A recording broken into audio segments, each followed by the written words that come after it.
para que ella haga la This presentación. meeting is being recorded. Colegas, buenas tardes. Si gusta, Oneger, podemos empezar. Ok.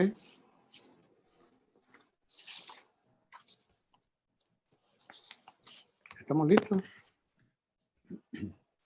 Estamos listos, Edgar. Por favor, un par de minutos antes, si me alargo un poco. Yo le doy. Ok, listo. Perfecto. Ok, voy entonces con esta diapositiva inicial. Ya vimos algo en la presentación anterior del contexto del tema de fertilizantes a nivel mundial. Voy a poner algunas proyecciones que empiezan en el 2010, donde se puede ver que durante el 2010 el consumo de fertilizantes a nivel mundial fue alrededor de 175 millones de toneladas de fertilizantes. Y la proyección y el salto que hubo en términos porcentuales al 2018 fue de casi un 7%, llegando a 187 millones de toneladas métricas a nivel mundial. Lo interesante de esto, que me da una visión de cómo está evolucionando el tema de los fertilizantes, los mercados más básicos, la fertilización más básica probablemente es mucho nitrógeno. Y cuando los mercados o los cultivos van avanzando en términos tecnológicos, empiezan a usar más nutrientes, empiezan a usar nitrógeno, después empiezan a agregar dentro de sus fórmulas fósforo y potasio, nutrientes secundarios, micronutrientes. Por lo tanto, el que del año 2010 al año 2018 el incremento en términos porcentuales de nitrógeno haya sido solo un 3%, pero en términos de fósforo y potasio haya sido un 6 y un 10, quiere decir que los mercados más básicos, los mercados más atrasados que solamente usaban nitrógeno, están comenzando a usar otros nutrientes y están haciendo una fertilización un poquito más balanceada. Del año 2018 al 2019, un 0.8% de crecimiento. Estas son solo proyecciones que las saqué porque las quiero contrastar con lo que pasó realmente el año pasado. Y el gran salto que había como proyección, que la verdad que ahora es algo que tenemos a la vuelta de la esquina, es llegar a 199 millones de toneladas a nivel mundial, donde nuevamente el crecimiento menor en términos porcentuales lo tiene el nitrógeno y sigue habiendo un incremento un poco más grande de fósforo y potasio. Esto quiere decir que todavía seguimos a nivel mundial aumentando los consumos del resto de los nutrientes versus el nitrógeno. Lo interesante de este gran crecimiento de estos probablemente 4 o 5 años es que el 80% de ese incremento se lo lleva hacia África y Latinoamérica. Por lo tanto, estamos, y digo estamos, yo probablemente desde la parte de la industria, y muchos de ustedes que son productores, en la cresta de la ola en términos de aumentos de producción y aumentos en la utilización de fertilizantes porque estamos industrializando mucha de la producción. Mil disculpas, acá tengo toda esta información en inglés porque no la quise modificar, pero esta presentación yo la voy a dejar, se la voy a dejar a los encargados para que ustedes la puedan tener, y es información pública. Gran parte de esta información es de la IFA, que es la Asociación Internacional de Fertilizantes, donde aquí se muestran ciertos aumentos de consumo en términos globales, comparando un año con otro. Por ejemplo, del 2015 al 2016 aumentó un 1.2, del 2016 al 2017 un 1%, y así, aquí hay una pequeña baja, dado por problemas climáticos en China en este caso, y 2019 al 2020 un 1.9, pero tenemos un gran crecimiento y un gran aumento en el consumo de fertilizantes durante el año 2020 y 2021. Más adelante vamos a ver los detalles de esto, pero es uno de los factores gatillantes de todas las problemáticas que tenemos hoy a nivel Centroamérica y a nivel mundial con respecto a los fertilizantes.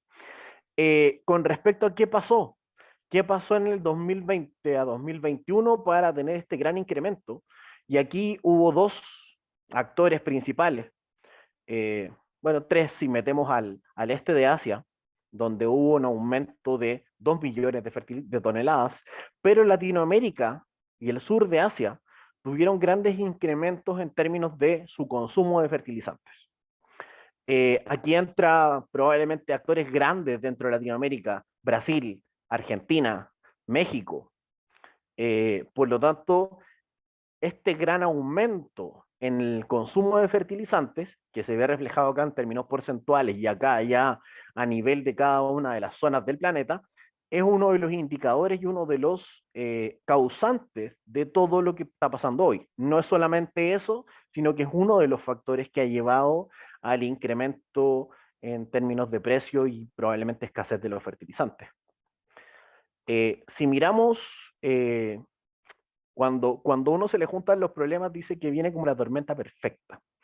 Esto pasó a nivel mundial con respecto a los fertilizantes, ya les ejemplifico, ya les digo por qué. En términos de clima, en Estados Unidos, durante el año 2020-2021, cuando se provocó este gran cambio, hubo grandes problemas climáticos que hicieron que se perdieran muchas cosechas durante el 2019-2020. Por lo tanto, el gran granero de Estados Unidos en términos de cereales principalmente, disminuyó sustancialmente durante el año 2019-2020. Por ende, Estados Unidos, como tiene muchas concesiones, tiene mucho tema de ayuda gubernamental a los productores durante el año 2020 y 2021, siendo Estados Unidos un gran productor potencial de granos, el gobierno financió mucho de esto, por lo tanto, mucha tierra que durante muchos años y durante muchas temporadas estuvo ociosa, entró a producir. Y mucha tierra ociosa durante muchos años que entró a producir, hizo que la demanda de fertilizantes por parte de Estados Unidos creciera enormemente. Por lo tanto, ese es uno de los factores. Demanda, oferta-demanda, aumentan los precios, disminuye la cantidad de fertilizantes en el mercado.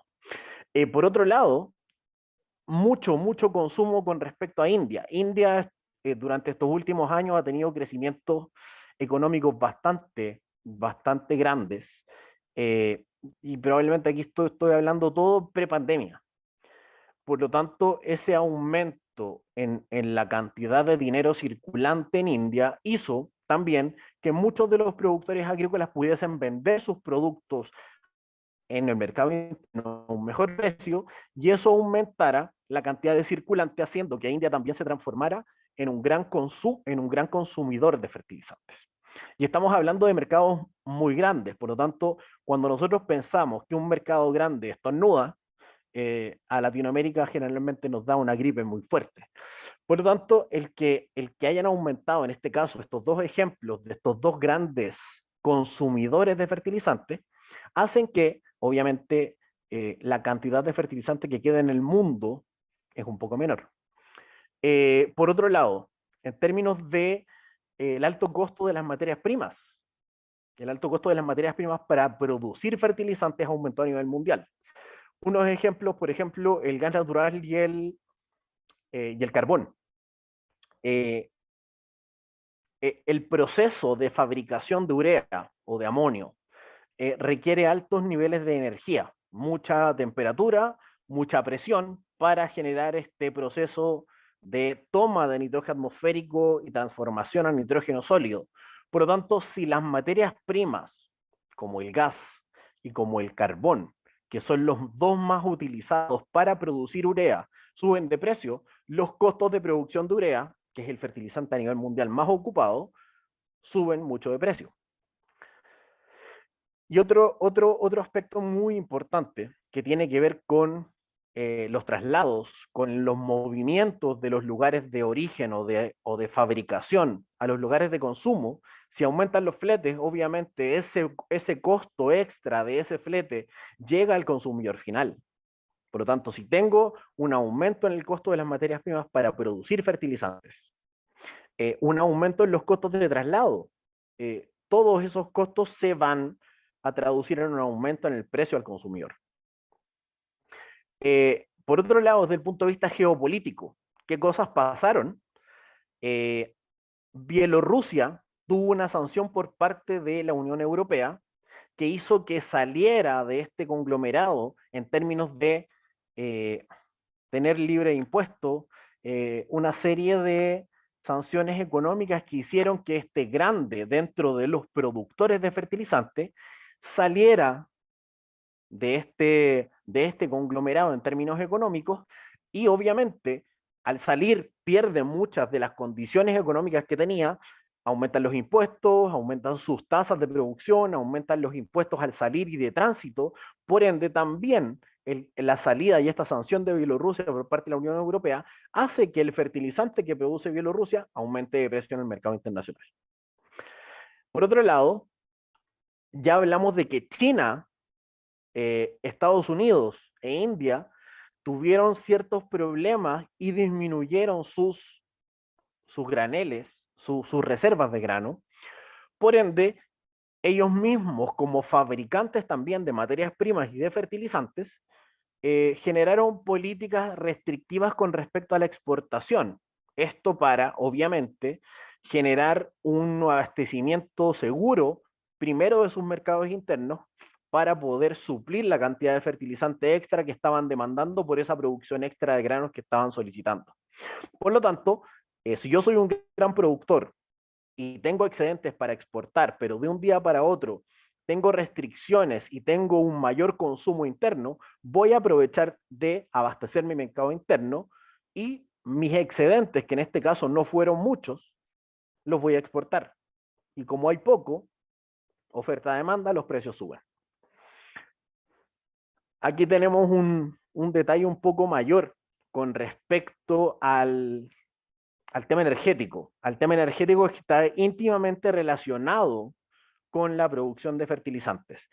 Alrededor de un 70-80% de los costos de producción de urea tienen que ver con la energía. Y si nosotros miramos acá, el crudo o petróleo, el gas natural, el gas liquidificado o gas a presión, que es gas líquido, el carbón y el gas natural europeo, tuvieron incrementos, algunos más bajos, otros mucho más altos, como el gas europeo, principalmente producido en el este de Europa, principalmente en Rusia y en esos territorios, hacen que los costos de producción aumenten sustancialmente. El tema geopolítico también de Rusia con el resto de Europa ha hecho que Rusia limite la exportación de gas natural, por ende, el resto de Europa, que hoy utiliza ese gas natural como elemento principalmente de calefacción durante el invierno, haya tenido que recurrir a otros elementos para, obviamente, suplir esta pérdida. Una serie de movimientos y temas geopolíticos a nivel mundial que han hecho que esta tormenta sea perfecta.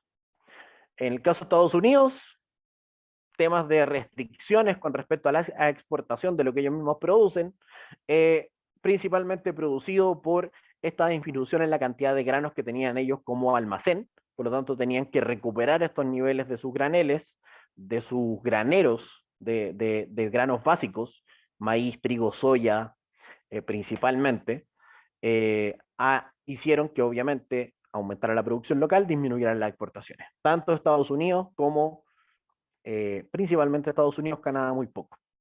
Todo lo que tiene que ver con Europa,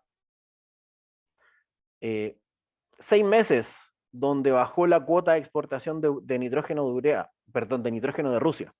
En el caso de Turquía, que también es un gran productor, disminuyó sus tasas de exportación de nitrógeno, fósforo y potasio. Hasta ahora habíamos hablado solamente de nitrógeno, ahora también entra en la ecuación el fósforo y el potasio, producido principalmente en esta zona. Y así, el incremento en el uso de fertilizantes por parte de India también ha hecho que hubiese una crisis y una disminución del producto a nivel mundial. Sri Lanka, también generando una alta reserva de fertilizantes, hizo que se transformaran, que son una gran potencia agrícola, en un gran almacén de fertilizantes sin poder exportar. Vietnam, por ejemplo, aumentó sus tasas de impuestos. Por lo tanto, también hacen todos estos ruidos de estos mercados muy grandes, hacen que los mercados más pequeños, como el mercado centroamericano o cierta parte de Mesoamérica, puedan sufrir ciertas consecuencias. Por ejemplo, exportación global de potasio. Canadá, en un primer lugar, que no tiene ningún problema con nadie, que ha mantenido sus tasas de producción y exportación de potasio, han hecho que este producto todavía no llegue a una crisis tan grande. Pero si miramos este segundo y este tercer exportador, problemas geopolíticos graves, hoy Rusia ha prácticamente cerrado, todo el tema de la cláusula del SWIFT, por parte de los bancos europeos que afortunadamente dejan fuera de esta sanción toda la parte médica y toda la parte fertilizante, pero de todas maneras ha repercutido de manera muy fuerte en las exportaciones de potasio desde Rusia, y la sanción de Bielorrusia, que ya les comenté anteriormente, también ha hecho que los costos de poder sacar ese fertilizante, en este caso potasio, desde Bielorrusia haya aumentado. Y obviamente esto, como son los principales exportadores a nivel mundial, esto ha repercutido muy fuerte con respecto al precio también del potasio, que también está disparado. Esto con respecto al contexto geopolítico y a las causas que han hecho que primero haya un déficit de fertilizante en el mercado, y segundo, los precios estén tan altos porque los costos de producción principalmente han aumentado sustancialmente. Ahora con respecto a qué está haciendo la industria, y quisiera saber cuánto tiempo me queda para saber cuántas diapositivas más puedo mostrar. Creo que me quedan 4 minutos. 5 minutos, ingeniero. Perfecto, voy rápido entonces. ¿Qué estamos haciendo? ¿Qué hace la industria hoy, por lo menos a nivel internacional, con respecto a esto? Este concepto es muy antiguo, que es el Nutrient Use Efficiency, o eficiencia en la utilización de nutrientes. Ha existido desde que la agricultura es agricultura. ¿Y qué se trata? Se trata de cuánto usa la planta en términos de nutrientes y cuánto tengo que aplicar para suplir esa necesidad. Mientras más cercano a 1 es este índice, quiere decir que estoy haciendo mejor las cosas. Cuando nació la agricultura, este hombre dijo: me dedico a recolectar semillas, las pongo todas en un lugar y ya dejo de viajar a buscar alimentos.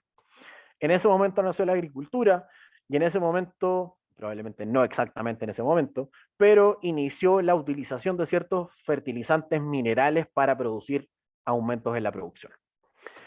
Durante la Primera Guerra Mundial, y aquí me salto toda la parte introductoria, el proceso de Haber-Bosch, 2 científicos alemanes que habían descubierto un proceso cómo tomar nitrógeno atmosférico y mediante calor y temperatura y presión, transformarlo en amonio, una revolución agrícola que está muy ligada a la guerra por la producción de nitratos y explosivos, pero esto marcó un antes y un después de la agricultura. Por lo tanto, ya empezamos a tener fertilizantes con una mayor concentración de nutrientes. Después vinieron todos los fertilizantes de síntesis química, urea, nitrato de calcio, nitrato de amonio. Después la industria comenzó a proteger estos fertilizantes. La primera protección que existió en términos físicos era una cobertura de azufre. Imagínense un M&M o una botoneta, que esta cubierta de caramelo es azufre, y cuando este azufre se empieza a romper, empieza a entrar agua y empieza a salir agua con el nutriente que está protegido. Por lo tanto, tengo una liberación más paulatina. ¿En qué trabajó la industria después?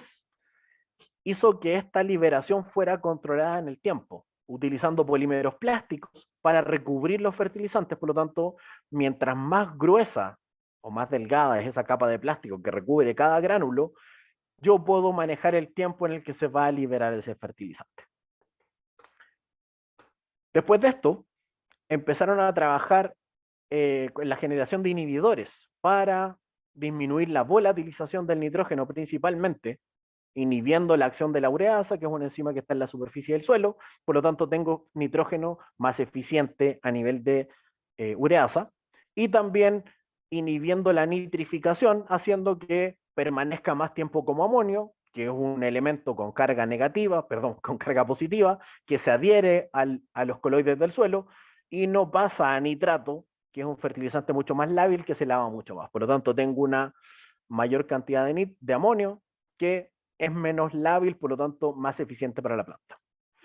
Después de esto, y perdonen que vaya tan rápido, pero quería terminar todo esto, hemos llegado a nivel de industria a trabajar con microorganismos que se impregnan en el fertilizante. Con esto, yo cambio este concepto y le doy una vuelta de mano a este concepto de la eficiencia en la utilización de nutrientes, porque la industria, estos últimos 50, 60 años, había trabajado sobre cómo hacer que lo que yo estoy aplicando al suelo sea más eficiente. Y todo lo que tiene que ver hoy con el trabajo de microorganismos relacionados a los fertilizantes están mucho más involucrados en hacer que lo que yo estoy aplicando y lo que existe en el suelo de forma natural, por reserva, por acumulación, pueda estar disponible para la planta, porque los microorganismos trabajan en hacer que los nutrientes estén más disponibles para la planta. Degradando materia orgánica, formando formas solubles de fósforo, tomando nitrógeno atmosférico y transformándolo en nitrógeno lábil para la planta, haciendo formas solubles de potasio o disponibles para la planta. Por lo tanto, estos últimos 5 años probablemente la industria a nivel mundial ha estado trabajando en generar fertilizantes o asociar fertilizantes, toda esta fertilidad química y física, con una fertilidad biológica, haciendo de este trabajo algo mucho más integral. Y la última diapositiva habla sobre fertilizantes inteligentes, y aquí me robo 2 diapositivas de un congreso en el que asistí, donde la Federación Internacional de Fertilizantes y un grupo de investigadores hablaba de fertilizantes inteligentes o de fertilizantes ideales. Y aquí hablaban sobre las características que tenía que tener cada uno de ellos. Obviamente que tuviera algún tipo de inhibidor, que tuviera algún componente biológico en el fertilizante, que tuviera algún tipo de control en la liberación o entrega de ese fertilizante a la planta, que fuera una formulación idealmente hecha a la medida para el cultivo y para la zona donde estoy trabajando, y que obviamente fuera fácil de aplicar. Y otros investigadores hablaban sobre un fertilizante que fuera obviamente económicamente comprable por un productor, que fuera multinutrientes, que tuviera algo relacionado con bioactivo, que tuviera microorganismos o que tuviera algún gatillante de ciertos estímulos en la planta, que tuviera condiciones de características físico-químicas para poder aplicarlo tanto a nivel manual como mecanizado, y que fuera versátil, que fuera hecho a la medida de los cultivos. Y con respecto a eso, en eso está trabajando la industria hoy. O sea, pese a esta crisis que hay y que existe y que es una realidad y que los precios están en el cielo y que probablemente la urea hoy cuesta 2.5 veces lo que costaba a mitad del año pasado, existen ciertas herramientas tecnológicas a las que yo puedo echar mano para poder disminuir esa gran grada que tengo hoy de precio, haciendo que los nutrientes que yo estoy aplicando hoy o que estoy comprando hoy sean mucho más asequibles desde el punto de vista de eficiencia. Por lo tanto, puedo disminuir un poco esa gran alza de los precios que tenemos hoy con los fertilizantes. Disculpen lo rápido que fui, pero quería mostrar, yo creo que muchas cosas en poco tiempo, y quiero terminar con esta frase, que probablemente es muy atingente a lo que está pasando hoy en esta conferencia, que dice: el que aprende y no practica lo que sabe es como el que ara y no siembra. Creo que estas instancias de compartir, de poder mostrar información y de poder hacer público ciertas cosas son súper importantes para la industria. Gracias por el tiempo, gracias por la invitación y estamos a la orden para cualquier cosa. Muchísimas gracias, ingeniero Sebastián Gajardo. Creo que usted ha hecho una excelente exposición sobre las causas de los efectos que estamos viendo aquí a nivel de nuestro sistema agrícola, del por qué los precios tan altos de los fertilizantes.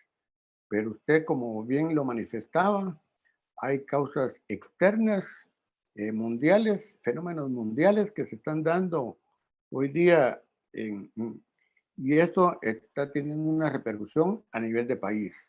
Muchísimas gracias por su exposición. Creo que ha quedado bastante claro muchas interrogantes que se manejan del por qué y por qué y por qué, ¿cierto?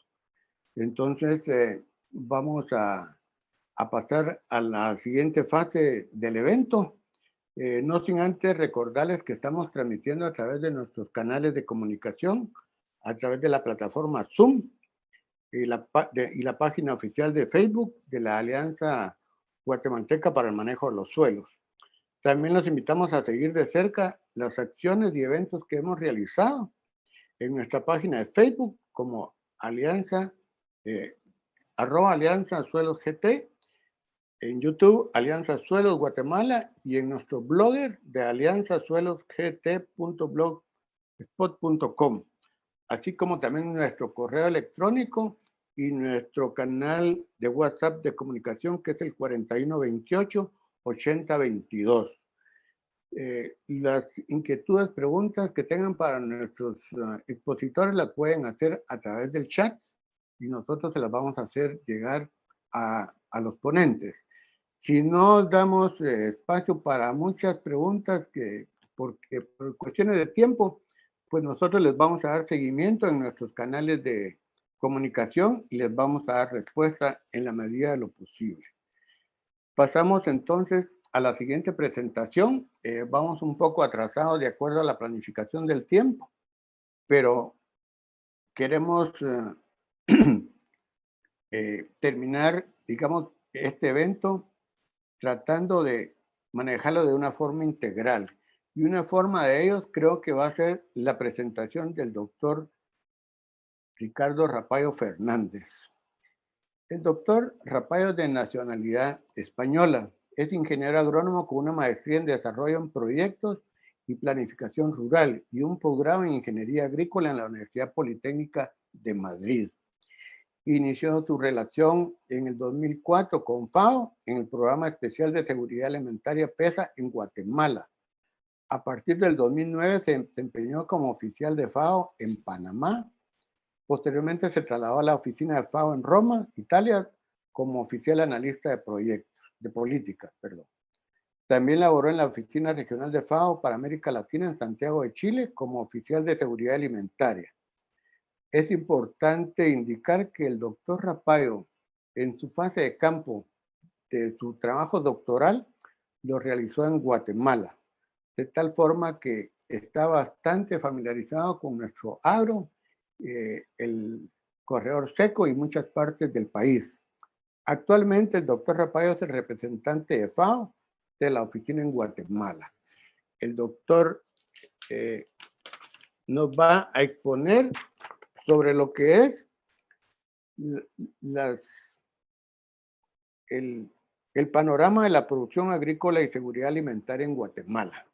Ya con esto que hemos cubierto del trayecto de este webinar, creo que la exposición del doctor Rapallo va a estar muy acertada sobre qué hacemos bajo este panorama en nuestro agro guatemalteco. Así es, doctor Rapallo, le damos la más cordial bienvenida a este evento de la Alianza Guatemalteca para el Suelo, y le dejamos el tiempo para que usted haga su presentación, doctor. Bienvenido. Muchísimas gracias y muy buenas tardes a todos los asistentes, a esos casi, creo que son en torno a 181 personas que nos acompañan en estas horas de la tarde, lo cual significa o muestra, ¿no?, de la importancia del tema y de la preocupación del tema, ¿no?, porque para nadie es un secreto que estamos todos preocupados en relación a lo que está sucediendo en los últimos meses y sobre todo en las últimas días, ¿no?, últimas 2 semanas. Permítame, yo creo que además tengo la suerte de preceder en la palabra a 2 excelentes presentaciones, por tanto yo creo que en parte de mi presentación incluso también puedo ahorrar algunos de los detalles que han sido muy bien desarrollados por los colegas que han intervenido. Pero quizás mi presentación, y voy a tratar de proyectarla, tiene un foco sobre las consecuencias de este contexto sobre la seguridad alimentaria e incluso y nutricional en Guatemala, ¿no? Trataré de acotarme al tiempo porque yo creo que también es muy interesante tratar de responder o intercambiar algunas de las cuestiones que se han presentado en el chat. Muy rápidamente, no voy a incidir en esta diapositiva, que es una diapositiva en relación a precios de los fertilizantes que incluso estaban a noviembre 2021. En los últimos meses, si bien bajó en las fechas navideñas, evidentemente con lo que está sucediendo en el este de Europa, pues estas gráficas se quedan obsoletas en términos precisos, pero la tendencia es la misma, ¿no? En aumento de precios internacionales relacionados con los fertilizantes, sobre todo de la urea, como han señalado algunas de las personas que han tomado la palabra. Sí mencionar, además, con algunos datos, muestreos de información de nuestros técnicos de campo que trabajamos en diferentes áreas del país, cómo se confirma, ¿no?, este aumento de precios de urea, sobre todo en más de un 100% en algunos de los casos, y también aumentos entre el 60 y el 70% de triple 15, 2020, ¿no? Ahí estas cifras fueron tomadas por algunos de nuestros técnicos, no se las tomen como cifras oficiales, son aproximadas con un muestreo de la semana pasada en diferentes lugares del país, ¿no? Como parece mostrarse aumento de los precios, sobre todo o más concentrado en el norte, en Alta Verapaz y en Petén.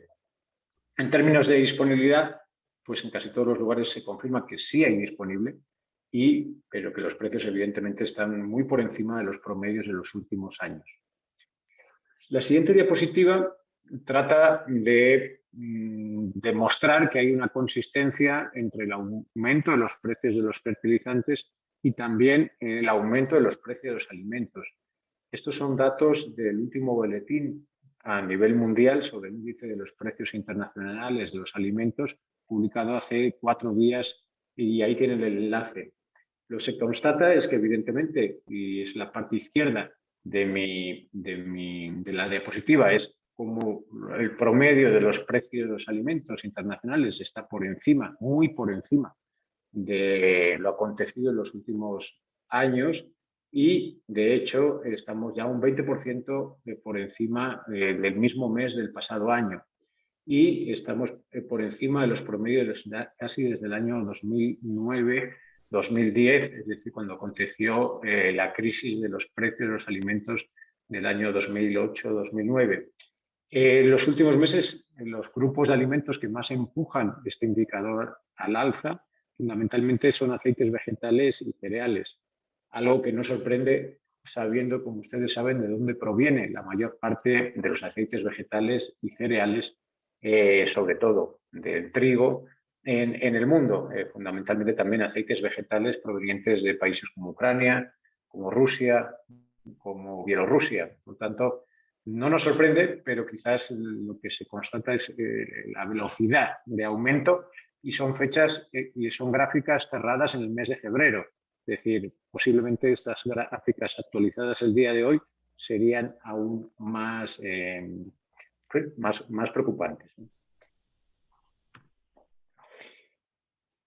Eso eran los precios internacionales, y permítanme que utilice también algunas de las cifras no oficiales de los muestreos de campo que tenemos por parte de los técnicos de FAO desde el año 2007. Aquí en esta gráfica ustedes ven fundamentalmente los 3 últimos años. Evidentemente aquí podría haber también algunos elementos relacionados con la pandemia y con la situación de los sistemas agroalimentarios durante la pandemia, pero en esas barras amarillas pueden ver los promedios acumulados en los últimos 5 años, es decir, incluiría también 2019 y 2018.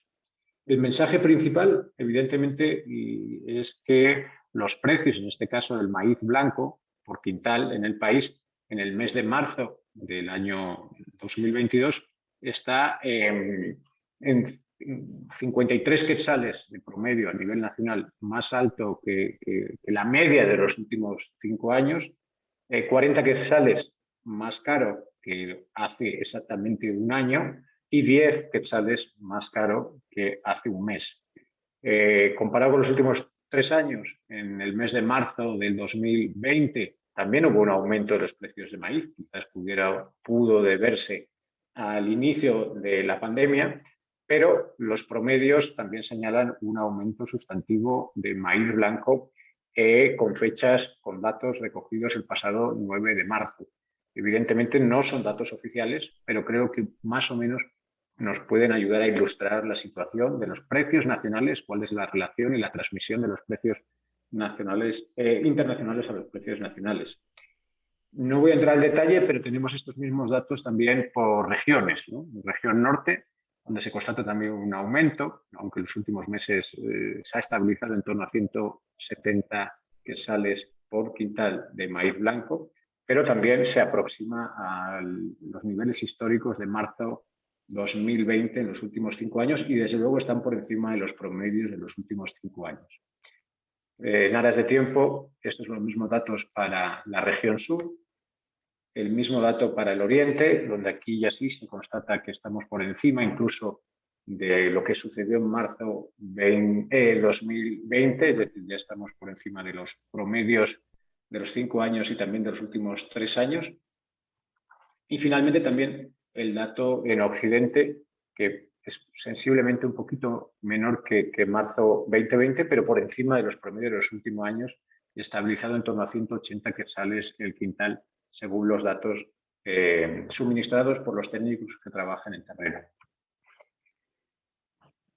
Hemos visto el precio de los fertilizantes, hemos visto también los precios de los alimentos a nivel internacional y a nivel nacional, fundamentalmente a través de maíz blanco, que como ustedes bien saben es importantísimo para la dieta de los guatemaltecos, pero permítanme que haga una aproximación en relación a la seguridad alimentaria. Evidentemente podemos tratar de visibilizarlo con diferentes aristas, ¿no? Los indicadores de inseguridad alimentaria o de desnutrición evidentemente todavía no reflejan lo que está sucediendo en los últimos meses. Ustedes saben que esos indicadores de desnutrición o de inseguridad alimentaria suelen tener un nivel de rezago porque, bueno, algunos de ellos son indicadores antropométricos, en otros casos son indicadores sobre situaciones que se están actualizando. El último dato oficial de la CIF es publicado en el mes de junio del pasado año y entiendo que la SESAR está trabajando en la actualización de los datos de inseguridad alimentaria y se publicarán, entiendo, que en el mes de abril, ¿no? Pero una forma también de ver las consecuencias o la relación entre precio de los alimentos y seguridad alimentaria es por la vía del acceso, ¿no? Es decir, las personas por su nivel de renta destinan más o menos porcentaje de sus ingresos a comprar alimentos. Estos son datos a la derecha de varios países del mundo, sobre todo de África, algunos de América Latina, y a la izquierda algunos de América Latina, que si bien no son recientes, porque muchas de las encuestas de hogares se toman cada varios años, sí muestra, y simplificándolo, es que, como parece obvio, y así es, en torno a las personas de menores ingresos, las personas más pobres, que dedican mucho más porcentaje de sus ingresos a comprar alimentos. Estamos hablando de países como Bolivia, en Colombia o en Ecuador, como las personas que se sitúan en los quintiles de ingreso más bajos destinan al menos entre el 50 y el 60% de sus ingresos a comprar alimentos. Eso se confirma en la mayor parte de los países en desarrollo. Algunos datos que tenemos de Guatemala confirman esos mismos datos, en torno al 60 al 70% de los ingresos de los hogares pobres se destinan a alimentos y, por ejemplo, según algunas encuestas que tenemos, el 69% de los hogares rurales reportan que tienen también un mayor del 50% de sus ingresos lo destinan a alimentos. Cuando los precios de los alimentos, como estamos viendo, están subiendo de una manera tan acusada, evidentemente estas personas se ven obligadas o a cambiar la dieta o alimentarse o a comprar menos alimentos o comprar los mismos alimentos, pero dejando de utilizar parte de sus ingresos para otros usos, como puede ser la educación, la vivienda, la energía. Por tanto, hay una relación obvia entre aumento de precios de alimentos e inseguridad alimentaria desde la vía del acceso. Una diapositiva que no quiero que la tomen como al detalle, pero simplemente quiere señalar, esto se desarrolló en el último informe del estado de la agricultura y la alimentación a nivel mundial, es el informe del 2019, cómo debemos atender no solo al costo de las dietas energéticamente suficientes, sino también empezar a mirar con mayor profundidad también la calidad de la dieta y el valor de la dieta. Y en ese sentido vemos cómo efectivamente las dietas energéticamente recomendadas están en torno a 0,7, casi 0,8 el costo de una dieta energéticamente adecuada en torno a 0,8 dólares al día, pero si empezamos a ver la calidad de la dieta, este costo aumenta a 2,33 en el caso a nivel mundial. Y también si incluimos en una dieta balanceada que incluye distintos grupos de alimentos y mayor diversidad dentro de los grupos de alimentos, el costo de una dieta saludable a nivel mundial es de 3,7 dólares al día. Y señalar, y no voy a entrar en detalle porque no es el objetivo de la presentación de hoy, es que paradójicamente América Latina y el Caribe, a pesar de ser una región rica en recursos naturales, en producción de alimentos, que de hecho contribuye a la seguridad alimentaria mundial, tiene los niveles o los índices de precios de dietas saludables más altos del mundo. Es decir, esos datos que he dado en América Latina aumentan. Es decir, el costo para una familia de poder proveerse de una dieta saludable es en torno a 3, casi 4 dólares por día, ¿no? Entonces, lo que quiero señalar es que no solo nos tengamos a ver las preocupaciones en relación a la dificultad de acceso a dietas energéticamente recomendables, sino que también veamos cómo aumenta casi en un 60% los costos de las dietas más saludables. Permítame entonces, de esos grandes números nacionales, tratar también de tener una aproximación sobre la seguridad alimentaria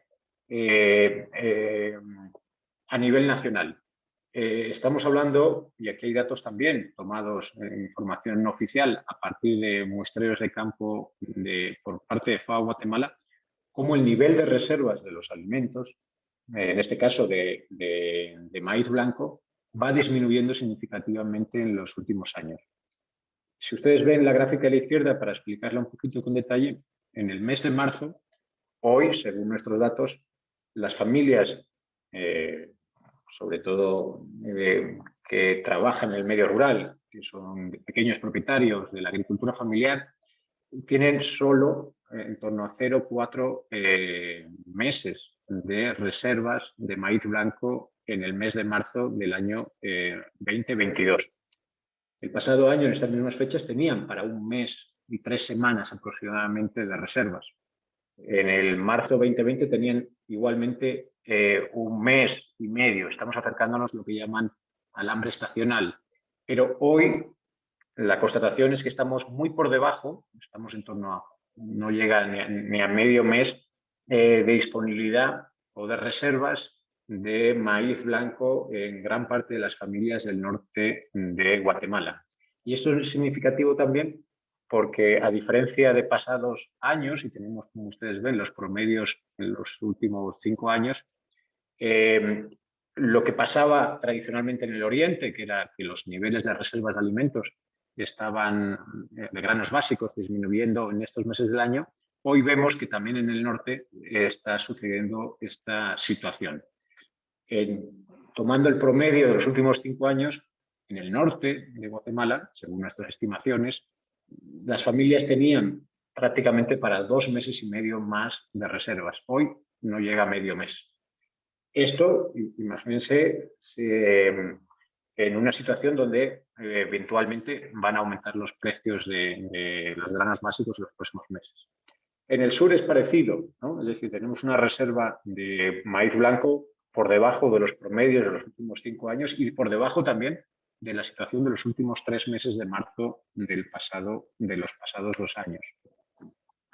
En Occidente sucede lo mismo, estamos prácticamente a 1 mes de reservas, de solo 1 mes más de reservas de maíz blanco en las familias.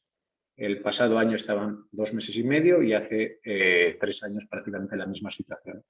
Y lo mismo sucede en Occidente, ¿no? Entonces aquí hay una señal de, ¿por qué no vamos a decirlo?, de preocupación, porque las reservas de alimentos se están agotando antes que en otros años y que evidentemente esto va a ser un desafío para las familias de menores ingresos porque van a tener que recurrir o a ahorros, a venta de mano de obra para mayores ingresos o incluso utilización de remesas u otras estrategias de supervivencia para poder cubrir estos meses que no van a tener garantizada la reserva de alimentos. No entro en detalle, pero los mismos datos los tenemos para el frijol negro y se confirma de igual manera un descenso significativo también en el norte de las reservas de granos básicos, en este caso de frijol negro. Estamos en torno a menos de un mes de reservas de frijol negro, cuando el promedio de los últimos 5 años que al menos tuvieran reservas por los últimos 4 años. En el sur es diferente, porque al menos según nuestros datos las familias normalmente compran frijol, no reservan. Evidentemente son promedios, no, por favor no diga, porque siempre hay casos. Pero evidentemente en el sur es diferente, normalmente las familias optan por comprar frijol y no tanto por guardarlo o reservarlo. Y en Oriente la misma situación, descensos significativos en reservas de frijol negro en las familias en comparación con los últimos años. Y en el caso de Occidente, que en los pasados años, al menos durante algunos meses del año, tenían reservas, en los últimos meses, desde el mes de junio, según nuestros datos, que no son oficiales, son aproximados y estadísticamente podríamos decir válidos, pero no son significativos, pero tenemos efectivamente constatación que ya no hay reservas de frijol negro desde el pasado mes de junio, creo que son. Voy concluyendo, y disculpe si toma un poquito más de tiempo, en términos de medidas, ¿no? Medidas a corto plazo y a medidas a largo plazo que podrían hacerse en relación al impacto de la seguridad alimentaria por el actual aumento del precio de los fertilizantes y los alimentos. Desde la mirada de FAO, con unos aprendizajes que creo que fueron importantes en el marco de la crisis de los precios de 2008-2009, hay un mensaje importante de tratar de mantener el comercio abierto, ¿no? Si algo aprendimos, o de las muchas cosas que aprendimos durante la crisis de 2008-2009, es que las medidas de restricción de exportaciones, las medidas que afectaban o que trataban de facilitar el acceso a alimentos a nivel nacional, pero que distorsionaban el mercado de alimentos, a medio plazo fueron contraproducentes, porque aumentaron los precios a nivel mundial de los granos básicos y los alimentos. Es decir, hay bastante evidencia que señala que esas medidas que tomaron muchos países al final fueron perjudiciales no para el resto de los países, sino también para ellos mismos en el medio plazo por el aumento de los precios. Evidentemente, en el corto plazo, la tentación, y con toda la legitimidad y con toda la lógica que tiene de muchos países, es tratar, de alguna manera, de apoyar a sus productores para que puedan acceder a fertilizantes, a agroinsumos más económicos.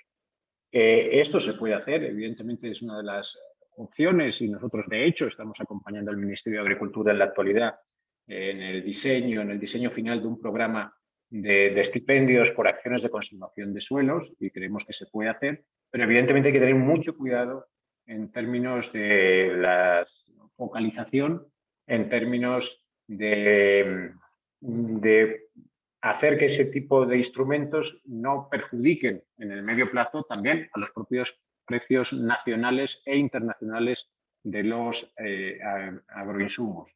Hay un tema también importante de tratar de vincular todo ese tipo de estrategias con asistencia técnica, con acompañamiento para un uso más eficiente de los fertilizantes, acordes también con las capacidades de los suelos y acordes con las capacidades de los propios productores. Porque si no, lo que podemos conseguir es ineficiencias en las aplicaciones de los fertilizantes y malos resultados, o los resultados no esperados también en los propios rendimientos y producción de cultivos. Por tanto, es una medida viable, pero debe diseñarse con mucho cuidado para no obtener resultados contraproducentes, y sobre todo con el acompañamiento técnico suficiente para que la utilización de esos apoyos sean eficientes. Luego hay una vía de apoyo también, no solo para los productores, sino también para los consumidores, evidentemente a través de reducción de impuestos a ciertos productos de la canasta básica, o incluso, como en algunos países se desarrolla, aumentar las dotaciones de los programas de protección social, aumentando las transferencias de ingresos para cubrir ese gap de aumento de precios. Evidentemente eso tiene un costo fiscal, tiene un costo para el presupuesto de los países, pero es una medida que muchos países implementan y que se implementó además durante la crisis del COVID, y que no debería costar mucho poner en marcha de nuevo, evidentemente en términos instrumentales, programáticos, pero sí hay un costo evidentemente sobre la fiscalidad de los países que están ahora todavía muy perjudicados por el efecto de la pandemia.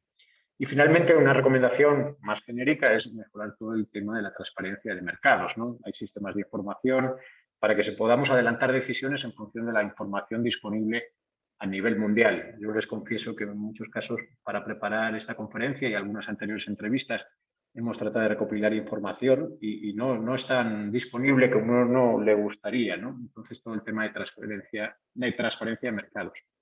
A largo plazo, bueno, hay diferentes medidas y ustedes conocen algunas de ellas. Hay un trabajo importante que debería hacerse en producir fertilizantes asequibles desde el punto de vista económico, más ecológicos y basados en energías renovables. Como bien se mencionó al inicio, muchos de los fertilizantes producidos a nivel mundial tienen un alto coste energético en temas también de uso de gas natural y hay un trabajo importante en relación a mejorar, como decían también anteriormente, la producción de fertilizantes con menos energía, con mayor, basados en energías renovables. Hay un tema también de tratar de analizar y considerar los costos-beneficios de diferentes políticas implementadas.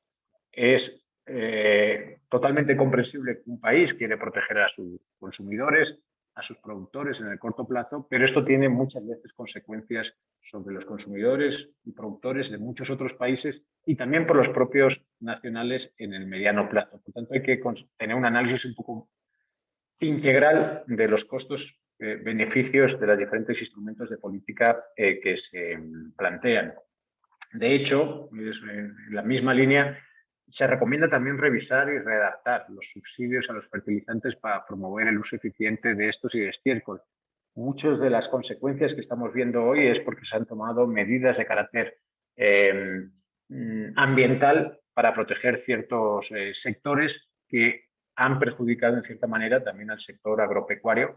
Y eso es algo también que yo creo que desde la FAO también sugerimos revisar. Es decir, cuando hacemos impuestos al diésel, cuando hacemos impuestos a ciertas energías, hay que considerar también que estamos en algunos casos, o al diésel o al combustible, estamos perjudicando en alguna manera también a políticas o estrategias de producción de alimentos y de garantía de seguridad alimentaria. Por tanto, en el corto plazo posiblemente no vamos a escuchar mucho este tipo de políticas, pero ojalá el aprendizaje que nos va a dejar esta situación puede ir encaminándose hacia medidas más estructurales de largo plazo, también muy vinculadas a una de las iniciativas que se está impulsando desde el Gobierno relacionado con el manejo de suelos, con la recuperación de fertilidad y con hacer que los pequeños productores al menos no sean tan dependientes de los fertilizantes químicos, ¿no? Yo creo que eso es parte de la próxima presentación y no quiero anticiparme.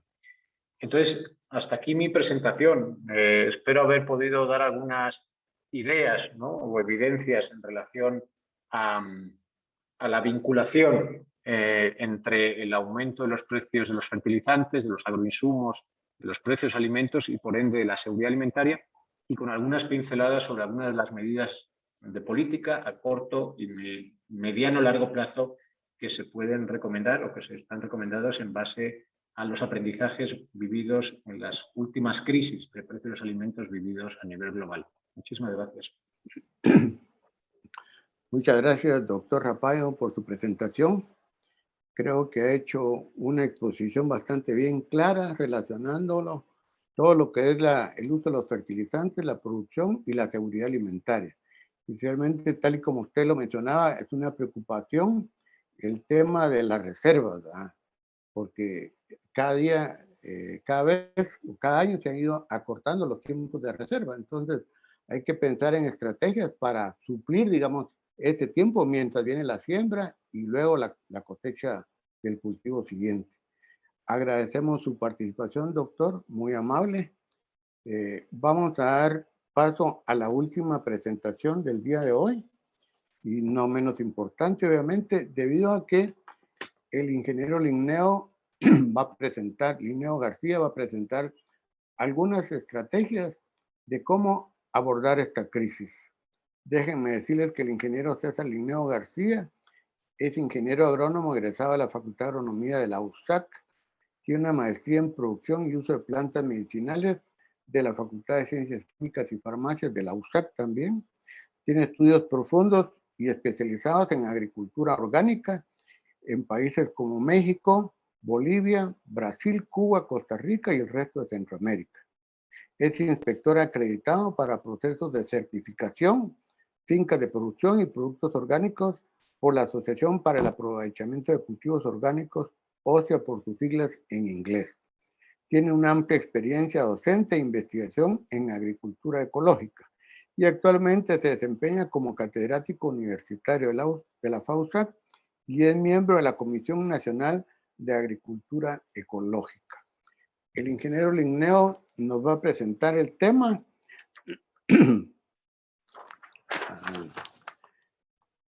alternativas ecológicas para el alza de los precios de los fertilizantes.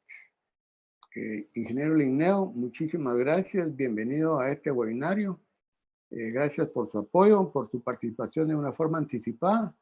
Le dejamos el tiempo, ingeniero Linneo. Tenemos unos 20 minutos para dar luego paso al tiempo de preguntas y respuestas por parte de los participantes. Agradeciéndoles a los participantes, a todas las personas que se han conectado e indicándoles que a través del chat pueden hacer sus preguntas y las que no podamos por cuestiones de tiempo u otras circunstancias darles respuesta, les vamos a dar seguimiento a través de nuestros canales de comunicación. Adelante, ingeniero Linneo.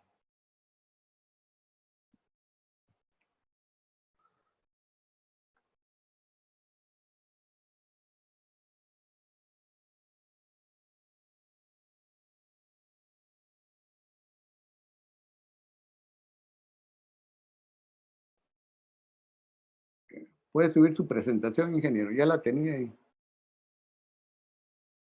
No la vemos.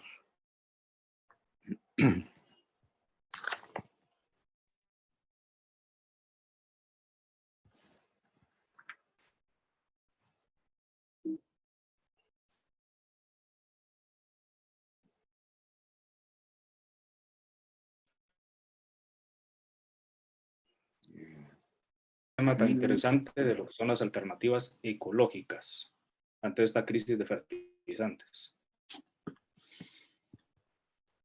Las alternativas ecológicas es la agricultura del carbón y de la biodiversidad. Es un carbón que lo tenemos que ver desde el punto de vista físico, químico y biológico y buscar los sinergismos con la biodiversidad para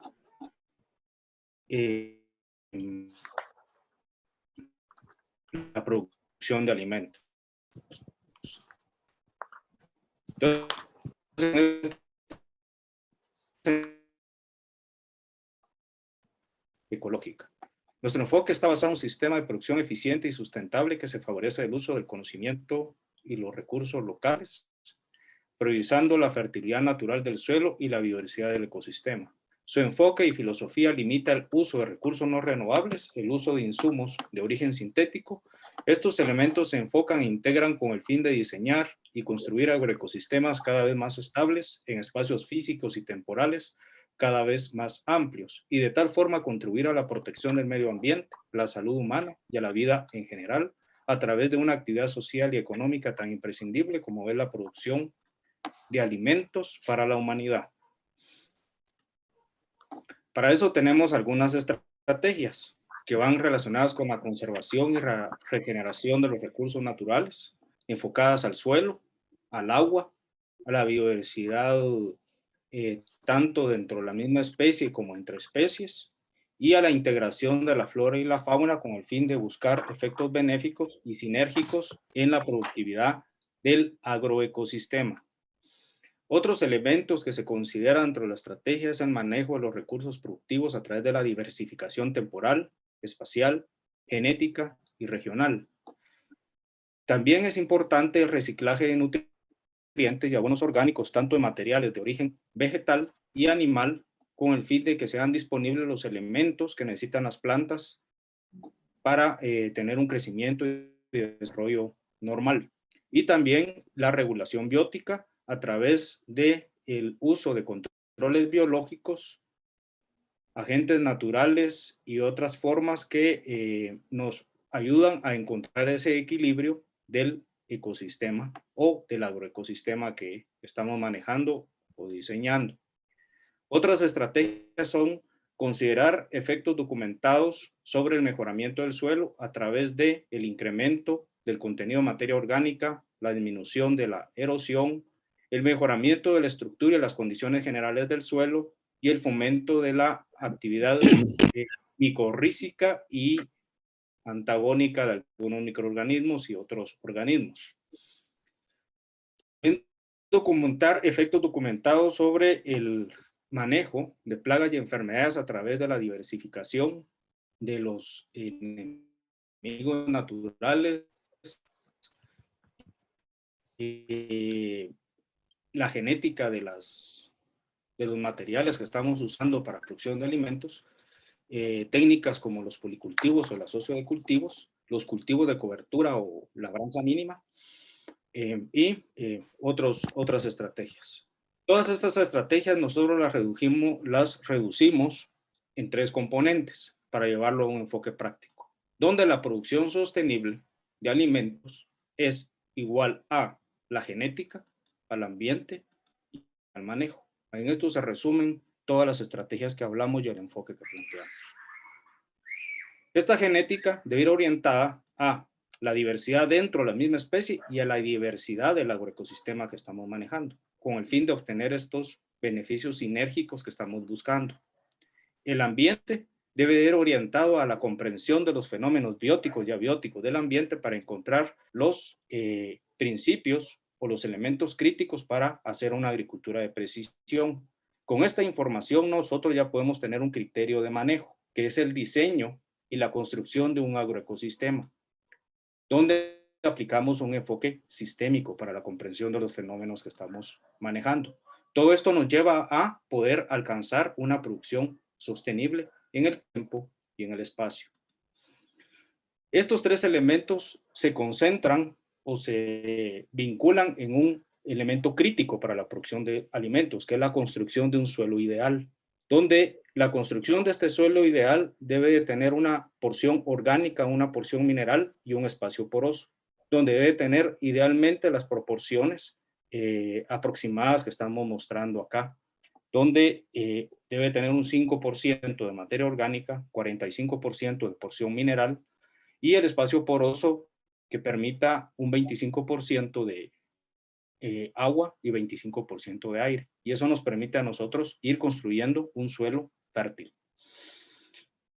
En ese enfoque de cómo construir un suelo fértil, nosotros debemos de dar prioridad a sistemas vitales para la producción de alimentos y la vida, que es el tema de la crisis de los fertilizantes. Debemos dar prioridad a lo que es el ciclo del fósforo y el ciclo del nitrógeno.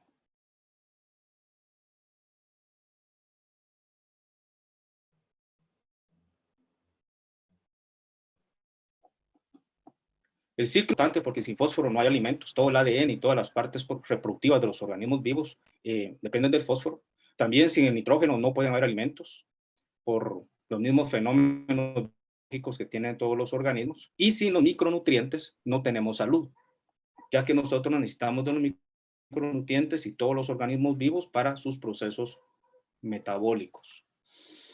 Eso implica que nosotros, todos estos ciclos del fósforo, del nitrógeno y de otros nutrientes esenciales, debemos de estimular y de comprenderlos dentro de lo que es un ciclo biogeoquímico.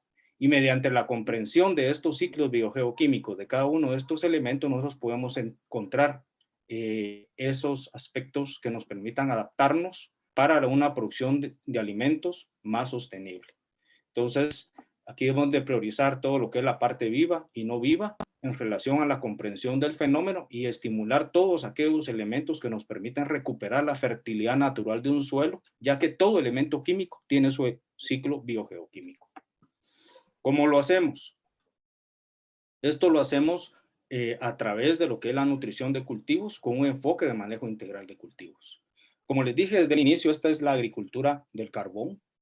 y de la biodiversidad, que en su relación sinérgica buscamos recuperar esa fertilidad natural del suelo. Lo hacemos a través de la fijación del carbón en el suelo mediante aboneras y compost, microorganismos, lombricompost y otras formas en el suelo a base de carbón estable o carbón mineralizado a través de ácidos fúlbicos, ácidos húmicos y huminas. Todos estos elementos nos van a permitir tener de alguna forma pequeñas, aún en pequeñas cantidades, pero sí estar presentes todos estos elementos que son los que necesitan las plantas para su crecimiento y desarrollo normal, como los podemos observar acá. También nos ayuda a regular la materia orgánica, nos ayuda a regular un aspecto que es el pH en el suelo y nos permite mantener los nutrientes en una condición disponible y amortiguar todos aquellos casos extremos que limitan la disponibilidad de nutrientes. ¿Cuál es el enfoque que tenemos ante el desafío de crisis de una mayor eficiencia? NPK, que es lo que más se usa en la agricultura, donde tenemos rangos de eficiencia, aprovechamiento de nitrógeno entre el 50 y el 60%, el fósforo el 30% y el potasio hasta el 80%, podemos aumentar la eficiencia de aprovechamiento de este nutriente con las siguientes estrategias. Aplicación de materia orgánica y esto manejarlo con sinergismos, con aplicaciones precisas de azufre, zinc y boro, considerando la aplicación, y en la aplicación es la forma en que se aplica, la frecuencia en que se aplica y la época. Otro aspecto para que nosotros alcancemos esa eficiencia es fundamental el análisis de suelo y el análisis de los abonos que vamos a usar, para que nosotros tengamos una mayor precisión de cómo hacer los cálculos de las formas y las cantidades y las frecuencias de la aplicación y formas de aplicación que vamos a usar de los materiales disponibles para suplir los nutrientes que las plantas demandan. Entonces es fundamental apoyarnos en análisis físico-químicos y si es posible hasta biológicos del suelo y del abono donde nosotros estamos haciendo crecer los cultivos.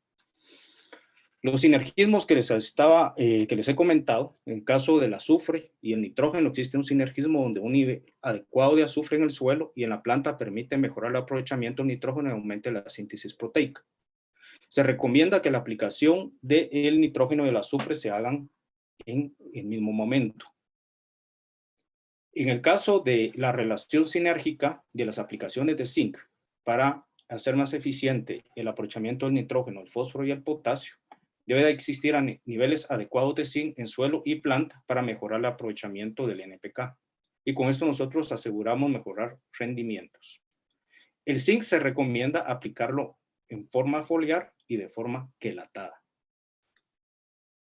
Aquí hay un ejemplo donde la combinación de zinc y NPK nos mejora los rendimientos de cultivo de trigo de forma significativa al combinar el zinc de forma apropiada con NPK. Entonces, con eso nosotros manejamos el sinergismo para una mejor eficiencia de aprovechamiento del nutriente.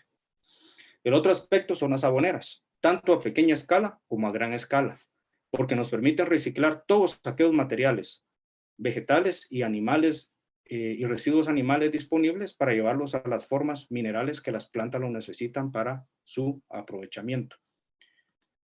También tenemos aboneras a nivel industrial, donde se producen en grandes cantidades.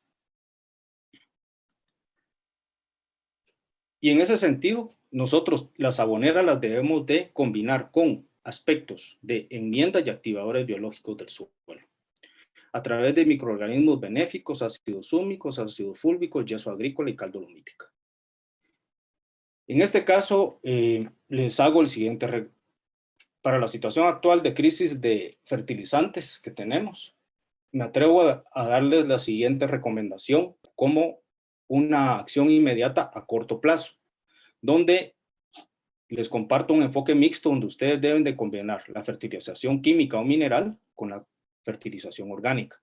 Y en el caso de la producción de hortalizas y granos pueden sustituir la fertilización mineral o la fertilización química en un 20% en combinación con la fertilización orgánica, es decir, un 80-20. 80% químico y un 20% orgánico, y con eso ustedes pueden mantener los rendimientos y aumentar la disponibilidad de nutrientes en el suelo. Y en el caso de frutales pueden hacerlo hasta en una combinación 70-30, donde pueden reducir en un 70% la aplicación de fertilizantes sintéticos y un 30% por fertilizantes de origen orgánico. Entonces, esta es la recomendación general que les hago para una solución a corto plazo y que no les baje los rendimientos. Otras técnicas que hay que integrar para encontrar mayor eficiencia de este sinergismo es las otras tecnologías. En este caso, aquí les comparto la siembra cercana, donde son los arreglos topológicos de acuerdo a las necesidades de espacio vertical y horizontal de los cultivos. El otro es el asocio de cultivos, donde dependiendo del contexto y la escala del cultivo, ustedes pueden combinar aromáticas, plantas que demandan muchos nutrientes, con pocos nutrientes, y los tiempos de cosecha. Estos son los beneficios que tiene el uso de usar aromáticas. Saber combinar plantas de acuerdo a sus niveles de demanda de nutrientes y los tiempos de cosecha para producir más alimentos en el mismo tiempo y más alimentos en menos espacio. Estos son ejemplos donde ustedes pueden combinar tomates, chiles, brócoli, repollos, maíz que demandan bastante nutriente con otros cultivos como rábanos, cebollas, lechugas y ejotes que demandan menos nutriente relativamente en comparación a los anteriores. Los tiempos de cosecha. En un mismo espacio, nosotros podemos cosechar rábanos a los 30 días, lechugas y cebollas a los 60 días, o cebolla tierna a los 60 días, y el cultivo principal, que puede ser tomates, brócolis y chiles y pepinos a los 90 días, y de esta forma, a pequeña escala, sí tenemos una solución o una alternativa para la crisis de seguridad alimentaria y nutricional que vemos venir. Estos son ejemplos de asocios donde aquí del lado izquierdo ya cosechamos los rábanos y están creciendo las cebollas y las lechugas bajo el brócoli. Es un asocio que lo hemos repetido muchas veces en la universidad con los estudiantes del curso de producción orgánica y nos ha dado muy buenos resultados. Estos son un ejemplo muy básico, pero hay infinidad de asociaciones y combinaciones que se pueden hacer de acuerdo a los contextos. El arreglo topológico que les explicaba, estas son lechugas orgánicas, un ensayo de materiales genéticos bajo manejo 100% orgánico. Y también tenemos las tecnologías y los conocimientos que se pueden integrar a todos los aspectos que les he compartido, donde uno de los principales son que sean de fácil transferencia, de rápida adopción, bajo costo, bajo mantenimiento, uso de materiales locales, innovación constante, uso de energías renovables, bajo impacto contaminante, tanto en su producción como en su uso, fácil integración al contexto cultural, social y económico, y sobre todo la valoración de los conocimientos y tecnologías locales, tradicionales y ancestrales. Esto lo podemos hacer a través de huertos familiares, elaboración de aboneras orgánicas, el cóctel biodinámico, que es una combinación de plantas que se establece previo a los cultivos con el fin de activar estos ciclos biogeoquímicos y mejorar la física, la química y la biología del suelo.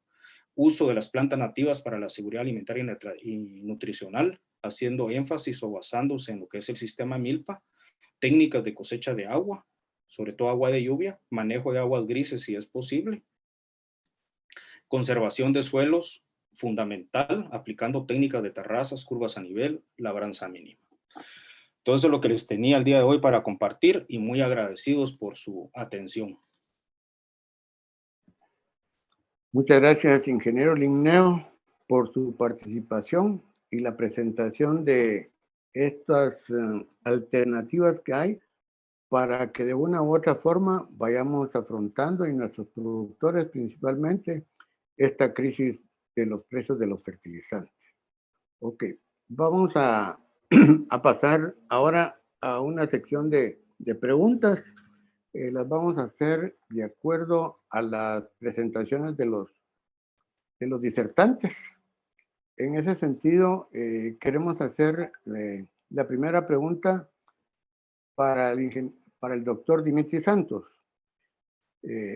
Doctor Dimitri Santos, aquí hay una pregunta de nuestro auditorio que dice, ¿en qué grado se pueden sustituir los fertilizantes químicos por los orgánicos? Pensando en una estrategia de combinación, tanto orgánico con químico, ya que son, son propuestas o son técnicas o prácticas complementarias. Tal vez usted podría abordar esta pregunta de nuestro auditorio, doctor Dimitri. Y gracias, ingeniero. Sí, vean, considero que la combinación de de ambos, ¿verdad? Lo orgánico y lo mineral, ¿verdad? Los fertilizantes, realmente vienen siendo una opción muy viable, ¿verdad? Siempre considerando pues el aporte que cada uno de estos hace, ¿verdad? Los orgánicos realmente, pues simple y sencillamente vienen a mejorar características físicas, químicas y biológicas de los suelos, ¿verdad? Si estas características están en equilibrio, simple y sencillamente el aporte nutrimental que hacen los fertilizantes inorgánicos en términos generales, pues va a ser de gran sinergia. Hemos visto en muchas investigaciones en la universidad, ¿verdad? Que pues esta combinación tiene una muy buena sinergia. Hemos logrado a veces combinar, incluso bajar hasta un 50% el uso de los químicos, ¿verdad? Utilizando un 50% de los fertilizantes orgánicos, entonces, o los abonos, como se les llaman, ¿verdad? Entonces, considero que bien podemos jugar, pero esto va a depender mucho también del cultivo, va a depender de cómo esté el suelo, de la fertilidad de ese suelo, porque no, no en todos lados se puede lograr fácilmente esto, pero hablemos en términos muy generales, en un suelo promedio, ¿verdad? Hemos visto muy buenos resultados y de acuerdo a esto y en la historia y de lo que hemos visto en campo, considero que podemos lograr bajar o combinar en un 50%, ¿verdad? Muchísimas gracias, doctor Dimitri Santos, por su respuesta muy acertada a esta inquietud de nuestro auditorio. Queremos pasar a otra pregunta de nuestro auditorio para el ingeniero Gajardo. Están interesados y les inquieta mucho de pensar de cuál es el futuro de los precios de los fertilizantes, tomando en cuenta los escenarios actuales, mundiales y nacionales, obviamente. ¿Cómo se ve a futuro, digamos, el precio de los fertilizantes? Adelante, ingeniero. ¿Me escuchan? Sí, sí, la escuchamos. Perfecto. La verdad que es una pregunta compleja. Es una pregunta compleja dado los escenarios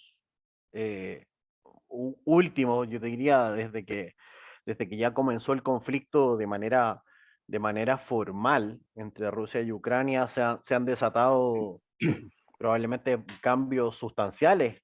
Los fertilizantes venían a la baja en términos de precio y yo diría que estas últimas 3 semanas nuevamente se dispararon en términos, por lo menos en términos de precio.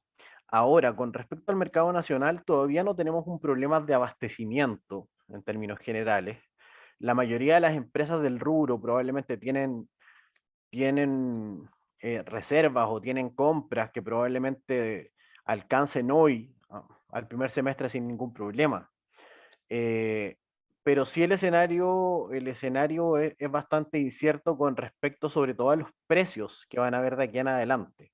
Si bien, como te decía, se había visto una baja, probablemente estas últimas 3 semanas nuevamente los fertilizantes volvieron a subir y estamos todos a la expectativa de qué está sucediendo. Como mensaje nosotros, en términos de industria, hemos sido bastante cautos con respecto a nuestras compras, porque comprar caro significa tener que vender caro. Por lo tanto, hemos ido comprando muy corto, tratando de generar eh, bajo stock para cumplir necesidades puntuales y probablemente cubrir las necesidades cercanas. pero con respecto a los precios hay una incertidumbre bastante grande. Ahora, con respecto al abastecimiento, no hay un escenario crítico con respecto a que se vaya a generar un desabastecimiento de fertilizantes, y con esto mi llamado probablemente es a no generar una alarma que no existe hoy, de que no vayan a existir los fertilizantes y que no vaya a haber acceso. Yo diría que lo más incierto en el día de hoy es el tema de precios, pero no abastecimiento. Ok, ok. Muchísimas gracias, ingeniero Gajardo, por su aclaración y su exposición. Creo que anteriormente hubo una crisis de contenedores y eso en cierta forma sí afectó, digamos, lo que fue el transporte y el abastecimiento a ciertos países, pero creo que eso ya fue superado. Ahora las causas son otras, me parece, ¿cierto? Con respecto a los contenedores, existe un porcentaje bastante más pequeño de fertilizantes que se mueven en contenedores, que son los fertilizantes solubles. La mayor parte de los graneles o de los fertilizantes granulares se mueven en barcos graneleros, que no han tenido una crisis tan grande o una complejidad tan grande con respecto a sus movimientos.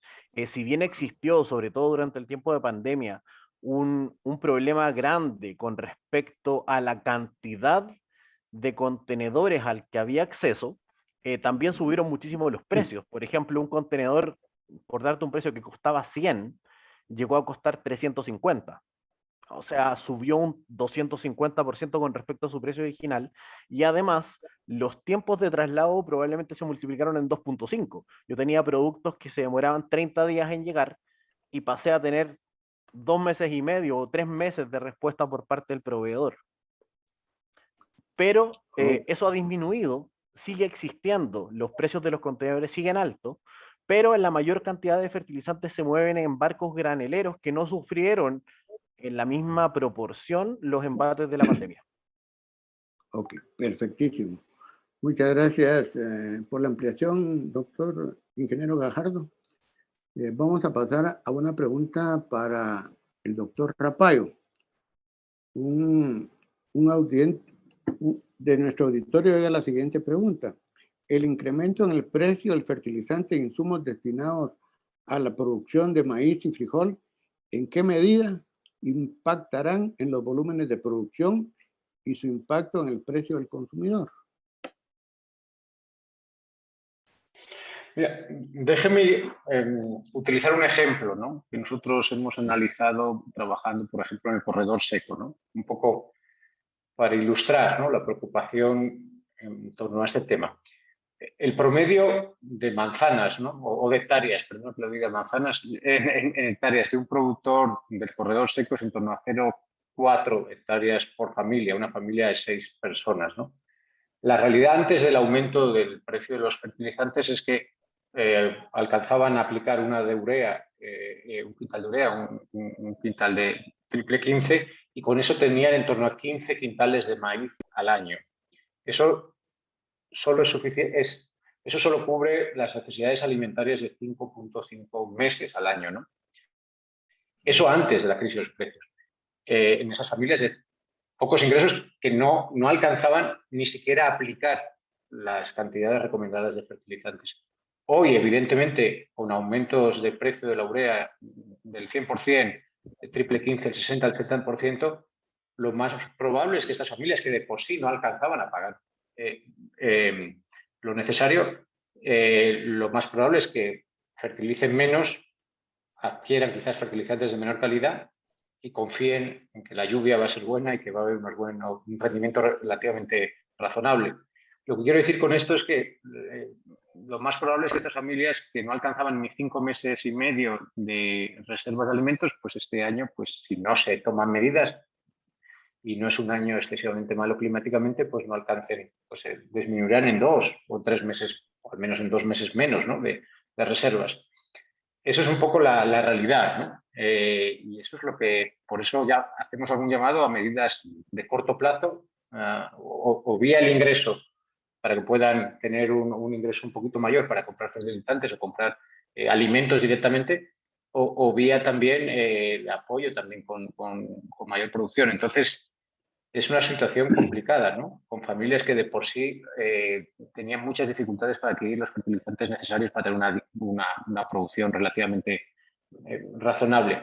Y decir que sí, que nosotros estamos promoviendo y queremos promover y estamos trabajando junto al Ministerio en medidas de recuperación de fertilidad, recuperación de suelos, conservación de humedad, barreras vivas. Hay muchas prácticas que se pueden hacer para depender menos de los fertilizantes, pero hay 3 temas que yo creo que hay que considerar. Primero, eso necesita tiempo, ¿no? Y lo sabemos entre los agrónomos, necesita tiempo aplicar esas medidas, que el suelo se recupere, etc. Después hay un tema de superficie de tenencia de tierra. Y después hay otro tema, 2 temas más. Tenencia. Yo mismo, si mi casa es arrendada, no invierto mucho en una casa que no es mía, o que no tengo garantía de que va a ser mía, no voy a hacer grandes obras estructurales en una casa que no es mía. Y en tercer lugar es un tema de tiempo, ¿no? Del uso del tiempo, el costo del tiempo. Muchas de estas medidas necesitan mucho tiempo y necesitan dedicación, trabajar muchas horas, entonces hay un costo de oportunidad que muchas veces las familias prefieren otro tipo de medidas para garantizar el ingreso, en vez de apostar a un trabajo sostenido de varios años para tener una fertilidad mejor. Okay. Muchas gracias, doctor Rapallo. Damos paso a la siguiente pregunta para el ingeniero Linneo García. Pregunta nuestro escucha que en agricultura comercial ¿se puede usar 100% orgánico? Sí, se puede usar 100% orgánico. Eso va a depender del contexto y el cultivo. Por ejemplo, yo he acompañado operaciones orgánicas de exportación de cultivos de ejote, orgánicos certificados, de cultivos de brócoli orgánico certificado, de café orgánico certificado, con rendimientos no los mejores, pero sí aceptables. Entonces sí es posible, pero va a depender del contexto, porque sí influye el suelo, el material genético y el conocimiento del personal en relación a lo que se está haciendo. Ok, muchas gracias, ingeniero Linneo. Bueno, tomando en consideración en cuanto a la planificación del evento, ya estamos rebasando el tiempo que habíamos destinado para este evento de 2 horas.